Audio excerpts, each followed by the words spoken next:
Guys সবাই যাইতেছে বাড়িতে, লেগে মনটা খুব খারাপ, কিন্তু তার মধ্যে একটু আনন্দ আছে কারণ কি আমরা যাইতেছি। তো চলো তার আগে ভিডিওটা শুরু করি। তো এই গাইজ আমি হাসি পেলাম আবার একটা ভিডিও নিয়ে। সব দিদিরা বাড়ি যেতেছে তাই মনটা খুব খারাপ, কিন্তু একটা আনন্দ আছে, দিদিরা আমরা দিতে যাইতেছি। তো আমরা সবাই মিলে বাড়াই গেছি। বাড়াই যাওয়ার পর কিছুটা রাস্তা যাওয়ার পরে আমরা তেল ভরে নিয়েছিলাম গাড়িতে, যত তেল কম শেষ হয়ে গেছে পেট্রোল পাম্পে কিছুক্ষণ দাঁড়াইলাম। তারপরে দেখতে পেলাম খুব সুন্দর একটা রাস্তা, যেটা তোমরা শুধু দেখো, দেখতে তোমরা ভালো লাগবে, খুবই সুন্দর লাগতেছে রাস্তাটা দেখতে।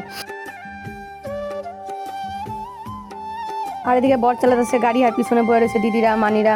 আর বাবান রে যে কি হয়েছে, বাবান উপর থেকে দাঁড়ায় দাঁড়ায় গোটা অর্ধেক রাস্তায় পড়ছে, জানি না কি লেগে দাঁড়াইতে হয়তো ভালো লাগতেছে এর লেগে।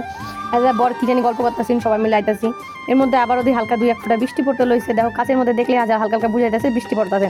আর এদিক দিয়ে দেখো মনে হচ্ছে মানে টিভি ফাইটটা সূর্য বাড়াইছে এরকম লাগতেছে না দেখা। আমি কই বাবারে বাবা কি চকমক করতেছে, এই জায়গা তা নিয়ে যেতেছি না, তাহলে যেদিকে তাকাই দিকে শুধু অন্ধকার দেখি।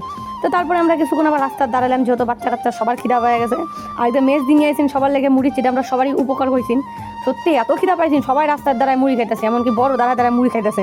আর সব থেকে হাস্যকর ব্যাপার তো মানে মেজো মানে মুড়ি খাইতেছে, যে নাকি মুড়ি ছয় না হ্যাঁ ঠালা করে মুড়ি খাইতেছে। এই দেখে আরও হাসি। এদিক দিয়ে কিছুক্ষণ যাওয়ার পর আবার আকাশটা একটা নতুন রূপ ধারণ করলো। এদিক দিয়ে আবার কিছুক্ষণ যাওয়ার পর পাল্টে গেছে, বাবানটা ছিল পিছনে আর আয়া বছর সামনে, আর মেজ দিয়ে পাঠাই দিয়েছে পিছনে, আর মানি ছিল পিছনে। আর এদিকে বইয়া থেকে কইতেছে সামনে যাবো সামনে বই। একদম অনেকটা রাস্তা যাওয়ার পর আবার পাওয়া গেছে খিদা, তার লেগে বার করে লাগছে পপকর্ন। সেই পপকর্ন দেখে সবাই তো পাগলা হয়ে গেছে, আবার সবাই মিলে খাবে পপকর্ন। তার লেগে আমি আবার সবাই পপকর্ন দিতেছিলাম। এদিকে দেখি কি বাবা একটু আগে না দিয়ে অন্ধকার হয়ে গেছে, আবার এদিকে সূর্য উঠতেছে।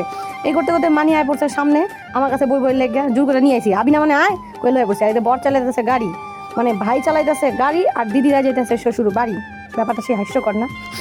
তো তারপরে আবারও কিছুটা রাস্তা, মানে শুধু রাস্তায় দেখতে দেখতে যেতেছিলাম, কারণ কি রাস্তাটা খুব সুন্দর। এই মধ্যে মাথায় হাত পড়ছে, আইরে বাবার কি জাম লাগছে। যদিও এই জাম সারার না, কারণ প্রচুর জাম। এই জাম ফারাক্কা পর্যন্ত গেছিন গা। তো যাই হোক অনেক কষ্টে মষ্টে আমরা ফারাক্কা ব্রিজ আইসি।